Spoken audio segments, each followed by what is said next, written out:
Саламатсыздар урматтуу окуучулар. Бүгүнкү сабагыбыздын темасы Евразия материгинин ачылыш тарыхы жана изилдөөлөр болмокчу.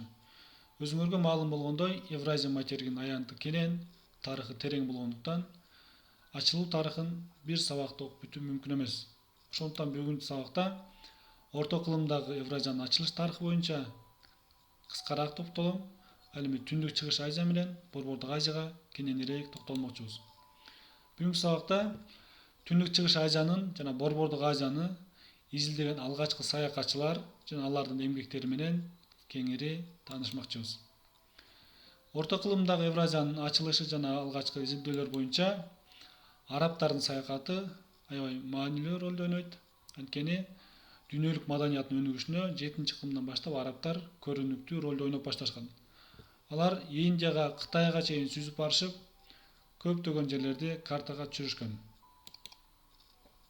Кийинкиси нормандардын же болбосо викингтердин саякаты. Скандинавия жарым аралында жашаган викингтер Исландияга 860-жылдары, Гренландияга 985-жылдары жана Шпицберген, Жаңы Жер деген сыяктуу көптөгөн аралдарга сүзүп жетишкен. Марко Поло боюнча айта турган болсок, бул Венециялык, азыркы Италиялык соодагер болгон. Бул өзү Кытайга чейин саякат жасап, кайра Индия, Аравия аркылуу кайтып келген. Бул өзүнүн саякатында Дүйнөнүн түрдүүлүгү деген китеп жазып калтырган. Түндүк Чыгыш Азиянын изилдеген орус окумуштуулары боюнча айта турган болсок, Ермак Тимофеевич бул Батыш Сибирдин багындыруучусу деп аталып калат. Анткени бул Ермактын 1581-жылы жасаган жортуулунан кийин бул Батыш Сибир жак ачылып уже Енисей дарыясына чейин жолдор ачылган. Семен Иванович Дежнев Чукотка жарым аралынын айласына сүзүп барган. 1910-жылы Евразиянын эң четке чыгыш четине чейин сүзүп барып, ошол жерге азыркы убактагы Дежнев тумшугу ушул окумуштун атына коюлган. Мунун дагы бир көрүнүктүү изилдөөсү 1648-жылы Түндүк Муз океаны аркылуу сүзүп келип, Беринг кысыгынан Тынч океанга өткөн. Ал мезгилде Азия менен Америка бир материк экөө кошулуп турат деген маалыматтар болгон экен.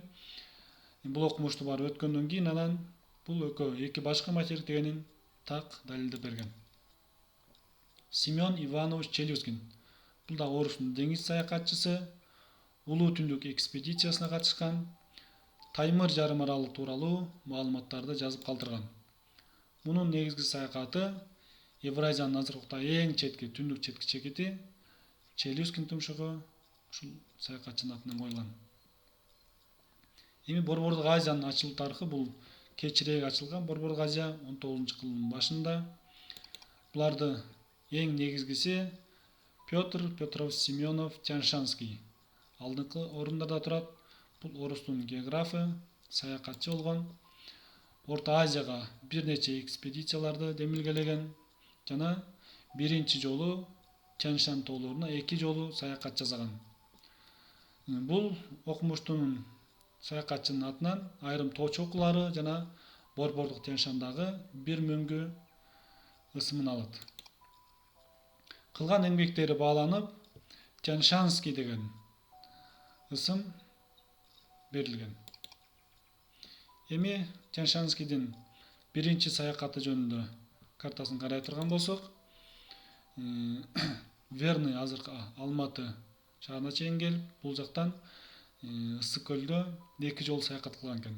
Биринчиси чыгыш жагынан саякат кылыптыр, экинчиси батыш жагына Иле Ала тоосунун түндүк батыш жагы менен келип туруп, Боом капчыгай аркылуу Ысык көлдүн батышына келген. Бул жердеги негизги изилдөөсү Ысык көлдөн суу агып чыкпасын далилдеген экен. Анткени ал убактарда Чүй дарыясы ушу Ысык көлдөн башталат деген маалымат болгон экен. Бул келип, бул жактагы Чүй дарыясы башка жактан эле агып келет, Ысык көлдөн эч кандай суу агып чыкпайт деп далилдеп берген. Экинчи саякаты болсо дагы кененирээк изилдөөлөр жүргүзгөн. Күнгөй Ала тоосунун чокусуна келгенде, бул жердеги Теске Ала тоо, андан сырткары Хан Теңир тоолорунун чокуларын көрүп, аябай суктанган жана саякатын уланткан. жана бияка келип Хан Теңир чокусун ачкан, көптөгөн мөңгүлөрдү изилдеген. Андан сырткары Тянь-Шань тоо системаларынын чек араларын аныктаган. Тянь-Шань тоолору Альпы тоолорунан бийик экендигин жана жанар тоолордун жок экендигин жазган. Бул биздин Балыкчы шаарындагы ушундай эстелиги бар. Кийинки окумуштубуз Николай Михайлов Пржевальский. Бул дагы орус саякатчысы, географ. Бул өзүнүн эмгектеринде Борбордук Азиядагы биринчи жаратылыш изилдөөчүсү деген алтын медаль менен сыйланган. Бул Борбордук Азияга 4 жолу саякат жасаган. Азыр ушул саякаттарын карап көрмөкчүбүз. Биринчи саякаты 1870-1873 жылдары болгон. Бул саякат биринчи Пекин шаарына келип, бияктан уруксат алып, анан Далай-Нур көлүн изилдеген.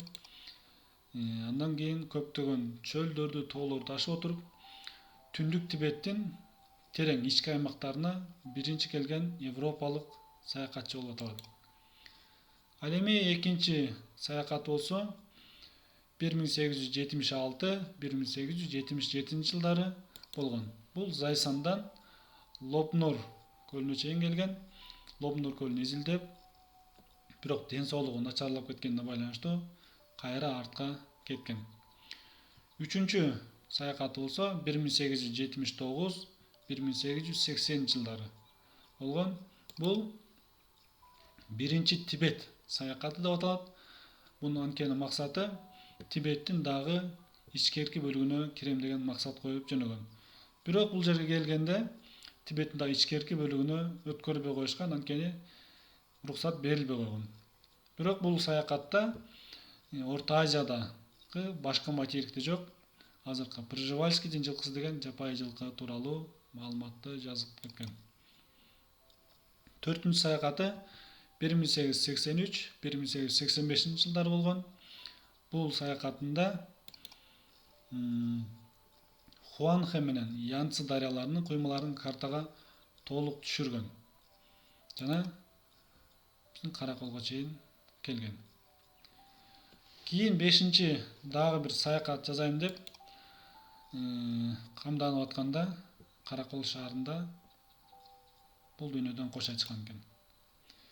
Бул Пржевальскийдин эмгектери ар бир саякатында өзүнүн ушундай эмгектерин жазып калтырып кеткен. Бул Пржевальскийдин мүрзөсү Каракол шаарында жашкан. Өзү каза болоордо айткан экен, менин сөөгүмдү Ысык көлдүн жээгине койгула. Ысык көлдүн абасы мага келип турсун деп айткан экен. Азыркы убакта Пржевальскийдин музейи бар. Ысык көл жака барганда сөзсүз түрдө барып көрүүңөрдү сунуштайм. Эми үйгө тапшырма контурдук картаңарга Тянь-Шаньский менен Пржевальскийдин экспедицияларын контурдук картага түшүрүп койсуңар. Ушуну менен сабагыбыз жыйынтыкталды. Көңүл бурганыңыздарга чоң рахмат.